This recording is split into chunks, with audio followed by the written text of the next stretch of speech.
Baik, di tangan saya sudah ada dua pertanyaan. Kita akan langsung masuk kepada tanya jawab.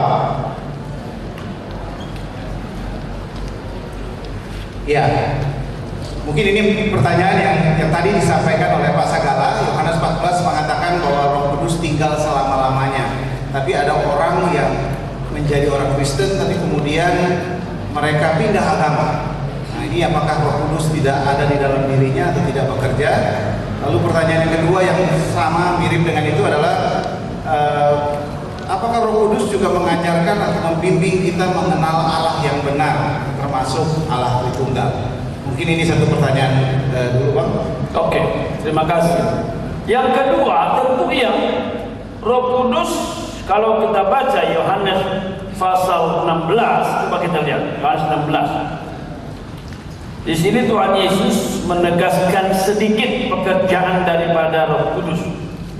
Kita baca ayatnya yang ke-8 misalnya. Kalau Dia datang, Dia akan menginsafkan dunia akan dosa, kebenaran dan penghakiman. Ya. Lalu kita baca lagi ayat 13. Tetapi apabila Ia datang, yaitu Roh kebenaran, Ia akan memimpin kamu kepada seluruh kebenaran. Ya. Lalu ayat 14. Ia akan memuliakan aku. Ia akan memuliakan aku, memuliakan Yesus. Sebab Ia akan memberitakan kepadamu apa yang diterimanya daripadaku. Lihat, ya.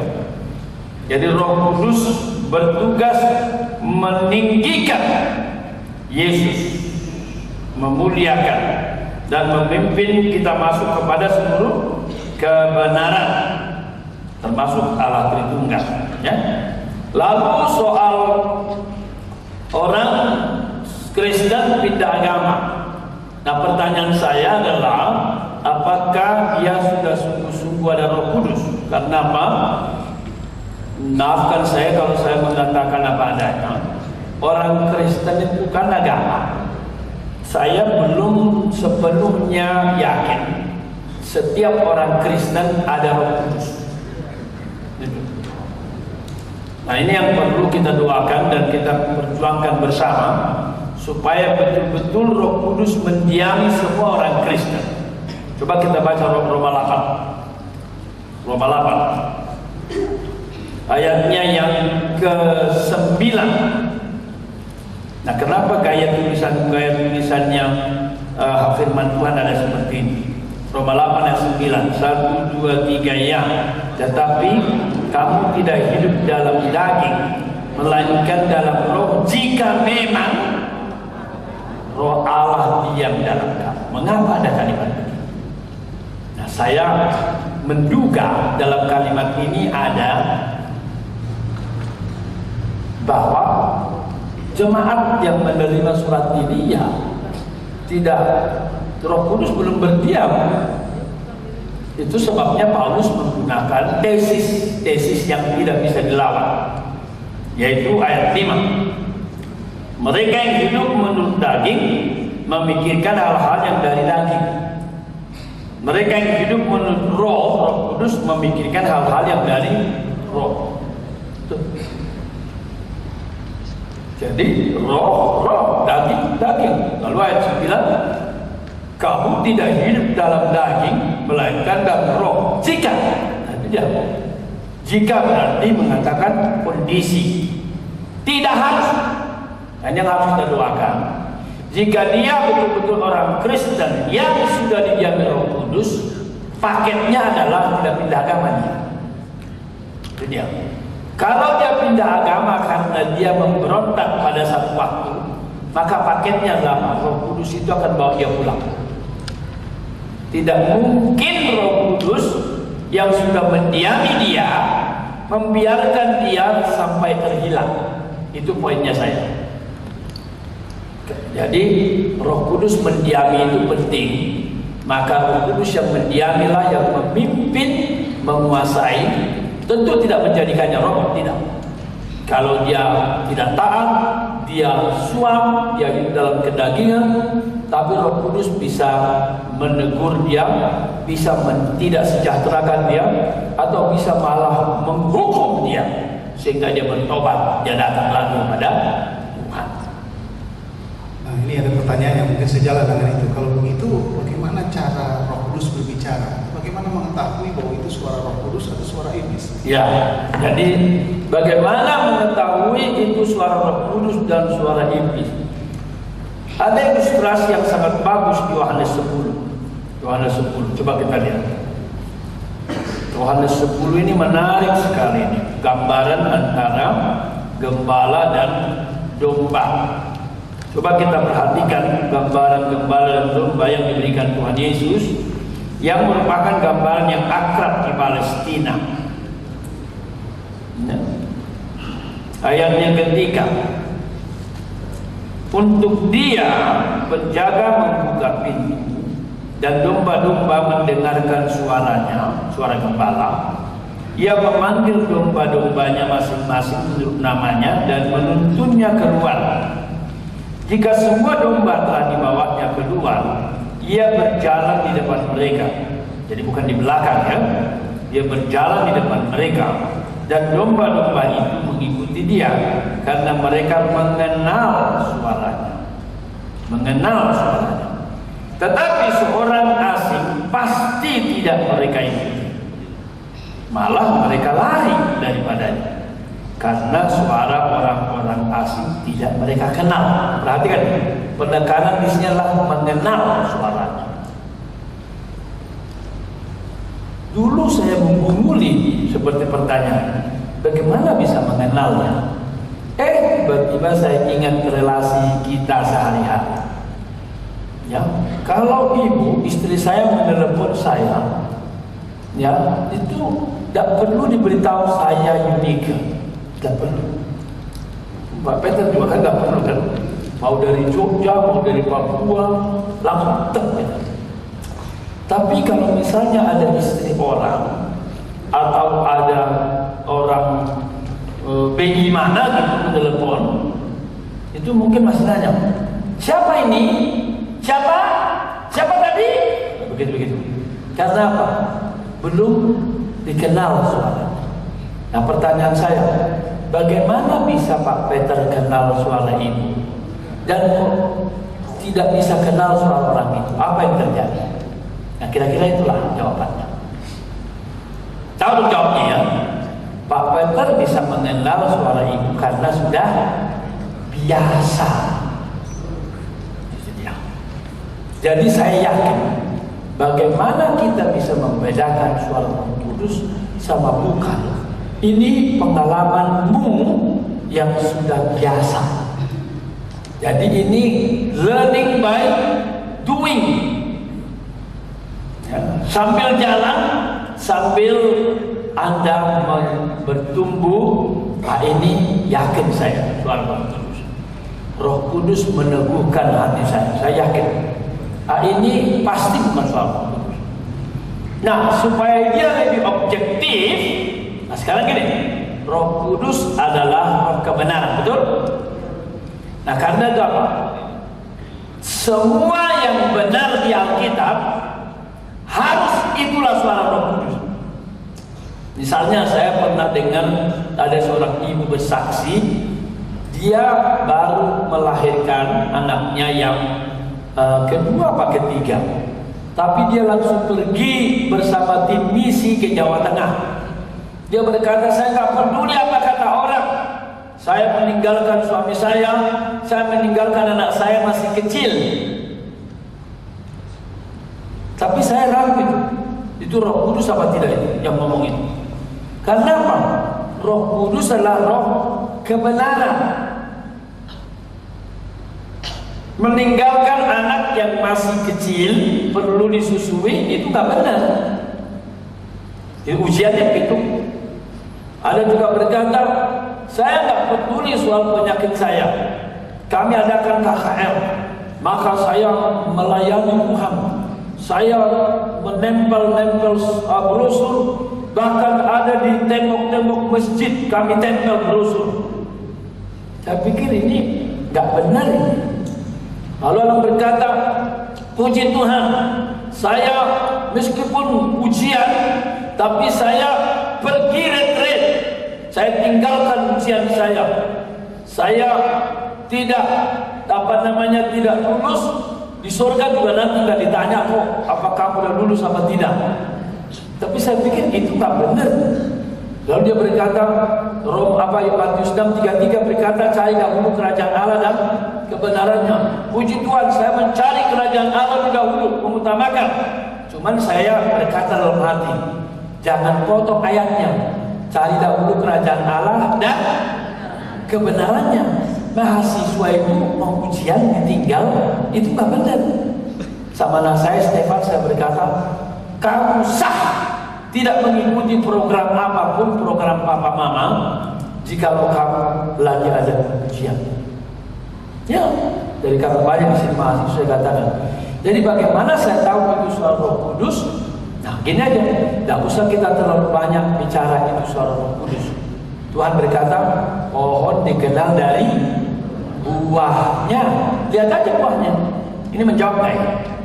Ya, lihat buahnya. Roh Kudus memimpin keluarga kami. Buahnya gimana? Suami istrinya mesra,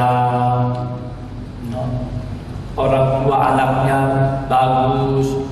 Gak perlu anak teriak-teriak, aku dipenuhi Roh Kudus. Lihat aja, kamu sama orang tua hormat gak? Mau gak, suka gak melayani orang tua? Begitu nih, hormat itu melayani, termasuk unsurnya. Gak perlu orang yang muda-muda berkata, saya penuh Roh Kudus. Ujian aja, berpacarannya tertib gak? Nah, misalnya gitu. Nah, kalau Roh Kudus memimpin, ingat tadi, roh kebenaran. Jadi dia roh kebenaran. Oke? Apalagi Pak Peter? Ya, mungkin ini ada banyak yang terkait dengan anak Tritunggal. Apakah kalau kita menyembah Yesus pasti juga menyembah Roh Kudus, mendoktrin Tritunggal? Jadi apakah makna Roh Kudus sebagai pribadi yang ketiga? Ya, Yesus adalah Yesus tentunya. Dalam oknum Tritunggal, kalau kita mau bicara Bapa, Anak, Roh.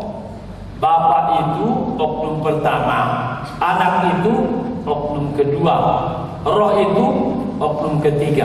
Dan dalam Tritunggal yang benar, Bapa bukan Anak, Anak bukan Roh. Saya ulang ya, Bapa bukan Anak, Bapa tidak pernah disalibkan. Yang disalibkan adalah Anak. Anak bukan Roh. Anak gak berdiam dalam hati kita, Roh yang berdiam, Roh Kudus. Nah, kalau kita memuji Yesus, apakah juga itu termasuk di sini Tritunggal?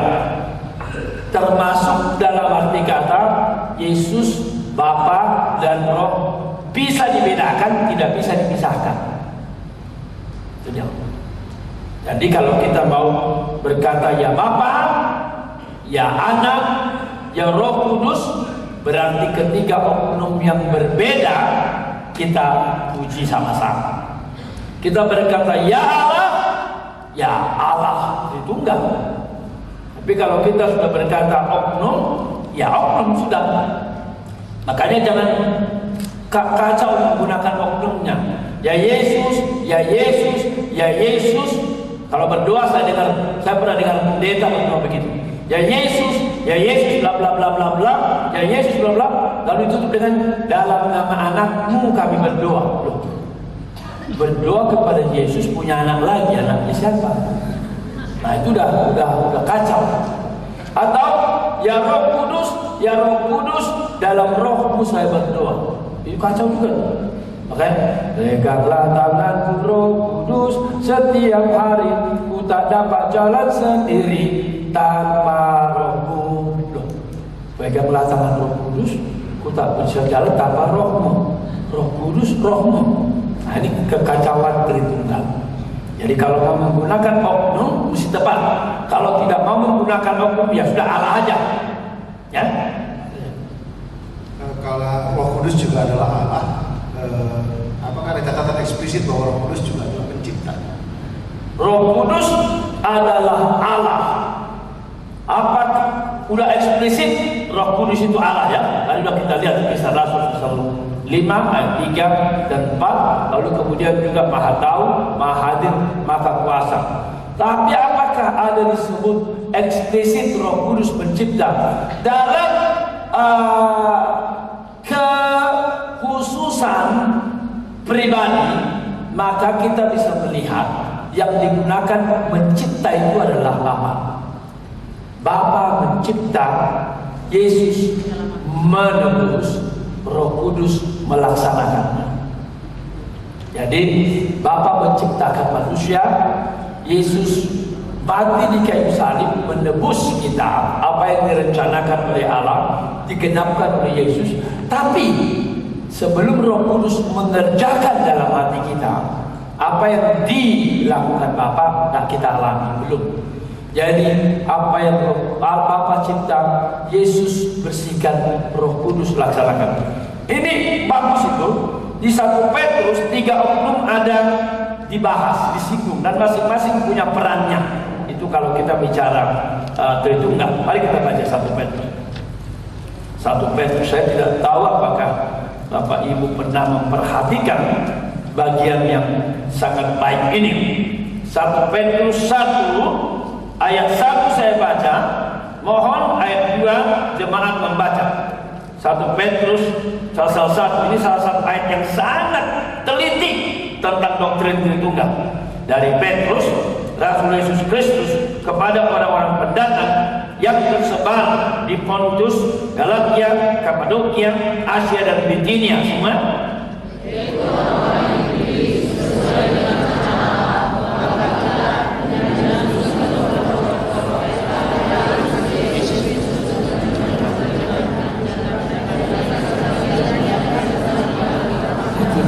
Jadi ada kekhususannya. Tapi kalau dikatakan apakah Yesus dan Roh juga terlibat dalam penciptaan? Pasti. Karena waktu dikatakan pada mulanya Allah mencipta, itu kata yang digunakan Elohim. Bersih, bara mencipta Elohim. Nah, Elohim ini sebenarnya juga dari segi gramatika itu menggambarkan kejamakan. Elohim juga menggambarkan kejamakan. Jadi bukan hanya Yahweh mencipta atau Logos mencipta, tapi juga Roh terlibat di sana. Maka Elohim yang jamak, jadi Elohim, Serafim itu. Jadi kalau bahasa Inggris S tanda jamak, ya, books, maka dalam bahasa Ibrani itu serafim. Yesaya 6, para serafim berada di sekitar bait Allah. Itu jamak, banyak seraf. Elohim menyatakan kejamakan. Maka oknum Elohim itu langsung muncul nanti di ayat 2. Beruah Elohim, the Spirit muncul. Nanti di ayat selanjutnya Allah berfirman, Dabar Elohim, terjadilah penciptaan. Jadi Allah Bapa, kalau misalkan oknumnya itu menciptakan bersama dengan Yesus dan Roh Kudus. Nanti Allah mencipta melalui Dabar, dan Roh Kudus akan menjaga ciptaannya. Roh Allah melayang-layang di atas permukaan bumi itu. Mau ngapain dia? Dia memelihara ciptaannya.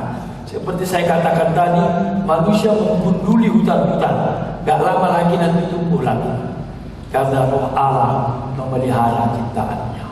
Ya. Baik, ini ada pertanyaan yang mirip. Sebenarnya bertanya, sejak kapan Roh Kudus tinggal di dalam diri seseorang? Apakah setelah dibaptis atau setelah pertobatan atau setelah apa gitu? Jadi kapan orang Kristen di?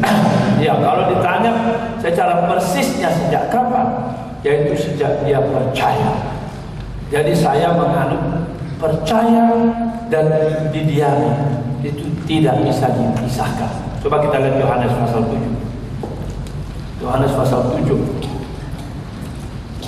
Yohanes pasal 7 itu adalah seruan antisipasi tentang Roh Kudus yang akan datang tentunya, karena Roh Kudus datang di hari Pentakosta. Tapi di sini pengajarannya bagus.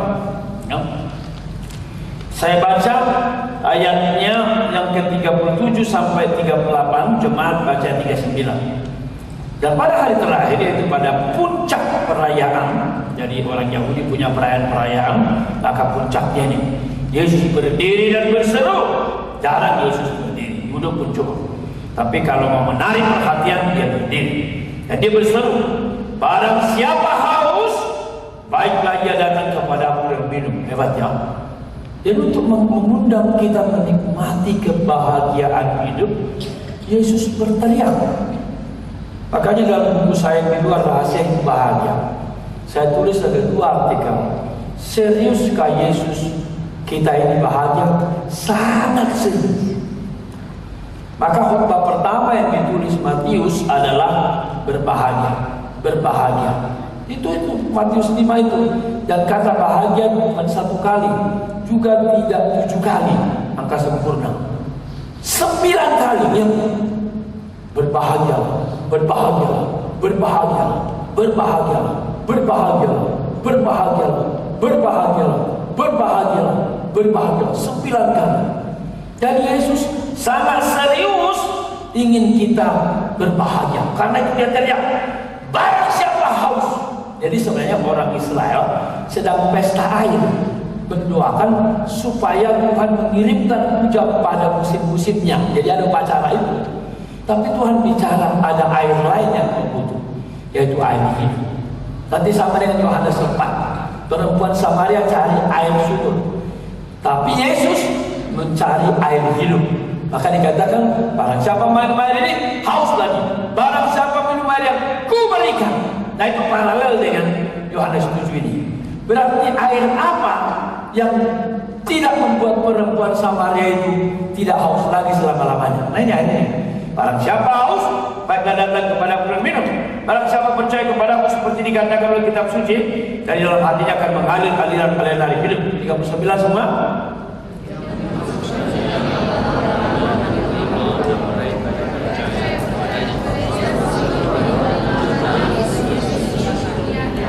Ya, yang dimaksudkannya ialah roh. Jadi waktu Yesus teriak air hidup, termasuk kepada perempuan Samaria yang mencari-cari kebahagiaan sampai gonta-ganti suami sampai setengah musim, itu Roh Kudus. Di sini juga Roh Kudus diteriakkan. Maka dikatakan oleh Yohanes, narator yang dimaksudkannya ialah roh yang akan diterima oleh mereka yang percaya.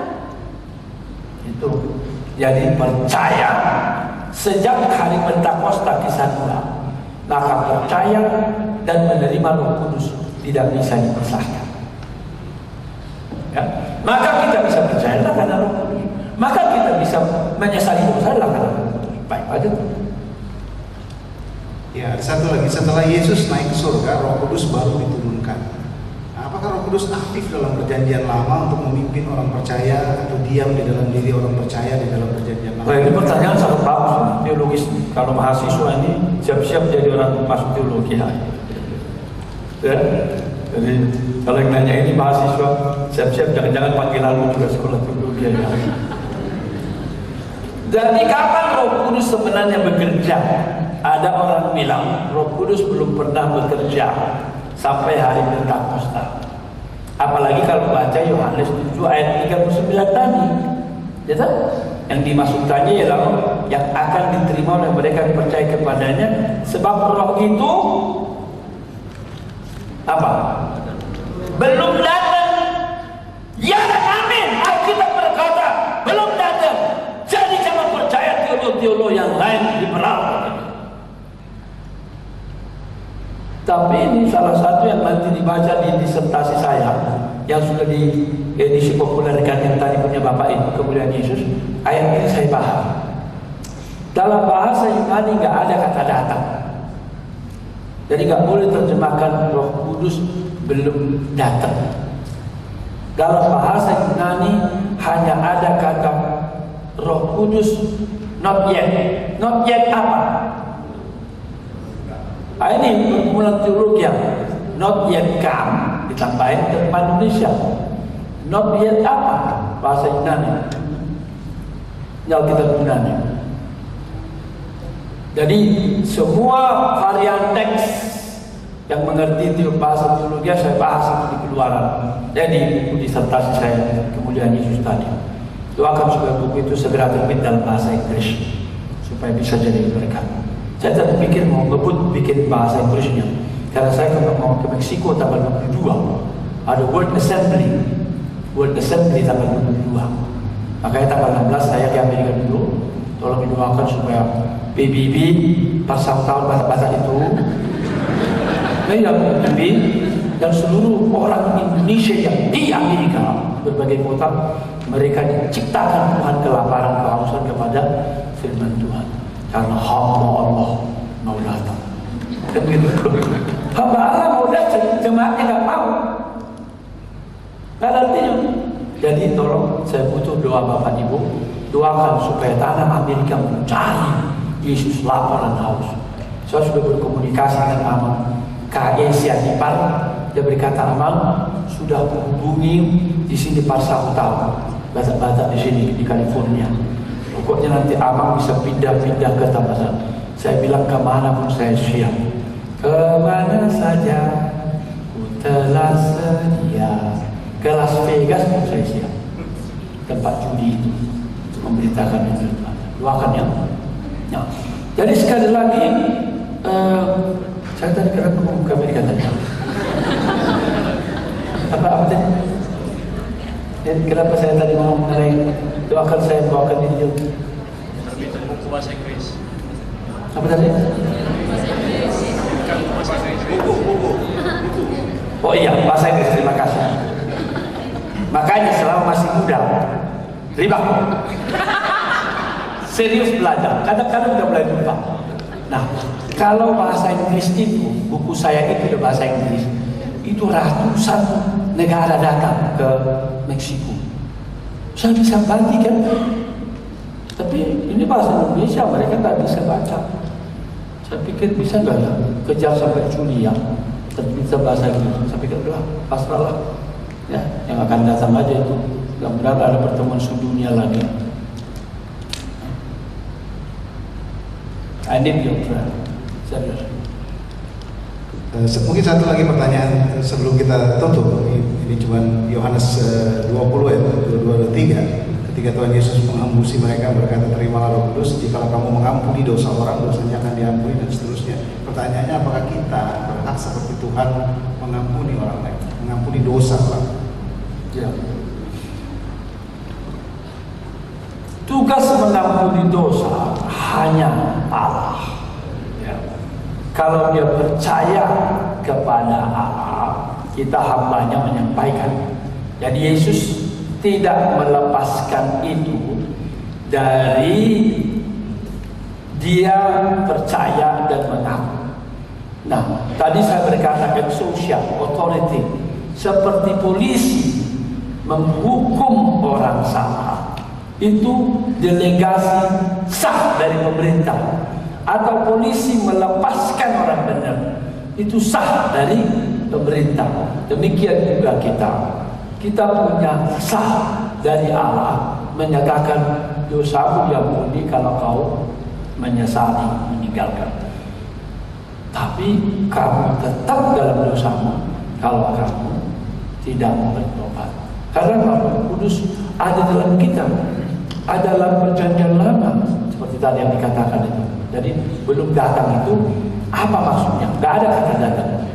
Belum bekerja sepenuhnya seperti kisah 2. Itulah kira-kira kalau dipahami.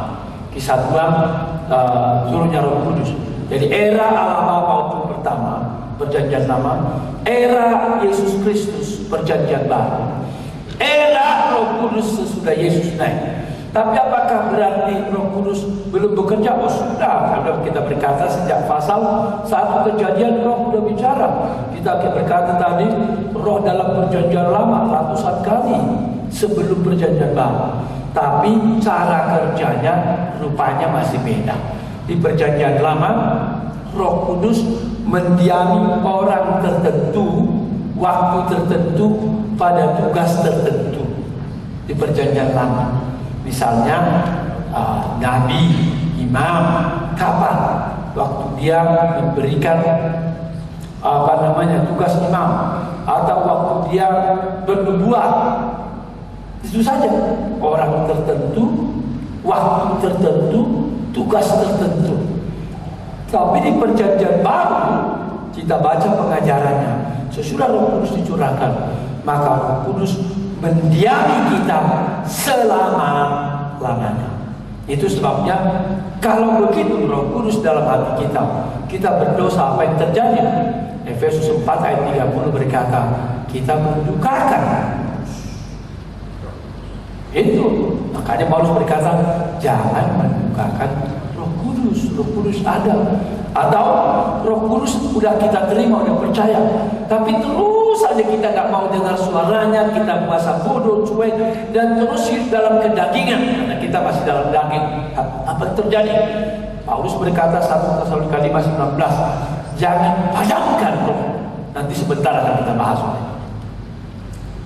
Baik, terima kasih Pak Sagala. Saya tahu nih suasana lagi naik. Kita kalau diberhentikan sekarang agak kurang pas gitu ya, tapi memang waktu tidak bisa ditawar. Jadi sesi tanya jawab yang pertama ini kita sudahi dulu. Beberapa pertanyaan masih kita catat, masih kita simpan. Mungkin ini bisa kita ajukan nanti di sesi yang kedua.